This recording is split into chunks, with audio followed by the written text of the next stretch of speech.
सुदेवी कानों में पुष्प का श्रृंगार धरा रही थी, पुष्प की श्रृंगार करती थी सुदेवी जी। जैसे ही पुष्प श्रृंगार करने लगी, इतने में ठाकुर जी ने वंशी बजाई, और जैसी वंशी बजाई तो किशोरी जी उठ के जाने लगी। सुदेवी जी बोली, हे श्यामाजू, अभी श्रृंगार पूरा भयो नहीं, आप कहां जा रही हो? किशोरी जी बोली, है तो गयो सब श्रृंगार, मुकुट पहन लियो, गले में धारण कर लिया, हाथन में पम। बोले, कर्ण फूल तो धारण करो। तो किशोरी जी बोली, मेरे कर्ण को आभूषण तो श्याम सुंदर की वंशी है, और वाह के आगे मैं सब त्याग दूंगी, वाह के आगे और कुछ नहीं। तो सुदेवी जी बोली, अच्छा, या बैरनी बंसी ने मेरी एक सेवा छीन ली, या दारी के बताऊंगी मैं। सो एक दिन ठाकुर जी सो रहे यमुना जी के तट पे, बढ़िया गहरी नींद में सो रहे थे। रात भर सोते तो है नहीं, राज करते हैं, दोपहर में ही सोते हैं, जब गैया चराने जाते हैं तभी ठाकुर जी शयन करते हैं। गहरी नींद में सो रहे हैं, छोटे से ठाकुर जी के थोड़े थोड़े खर्राटे भी आ रहे हैं।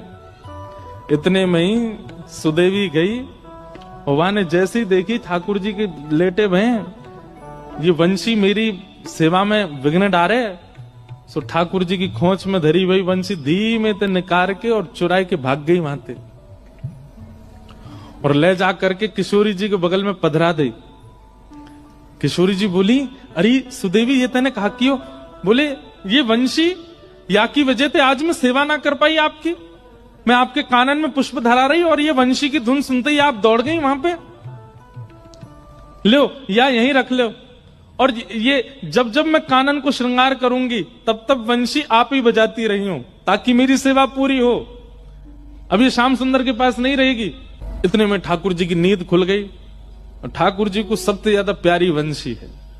उठते ही ठाकुर जी ने, सब देखो मेरी बंसी कहां गई, ढूंढने लगे, नहीं मिली। तो ठाकुर जी को तो पता है कि कोई भी चीज मेरी चुरावे की, मैं सबसे बड़ा चोर, मेरी वस्तु चुरावे की सामर्थ्य केवल और केवल ये अष्ट सखीन में, और कोई में नहीं है। तो ठाकुर जी कहीं जाते भी नहीं है, और कहीं ढूंढने सीधे वहीं पहुंचते हैं कुंज में। किशोरी जी बैठी हैं, सुदेवी जी सुंदर श्रृंगार कर रही हैं, ललता विशाखा पंखा जल रही है, आदि आदि सेवा चल रही है। इतने में ठाकुर जी गए, हाथ आग करके बोले, दे दो। नाम नहीं बोला सामग्री का, केवल हाथ आग कह रहे, दे दो। इतने में सुदेवी बोली, हम पे ना आए,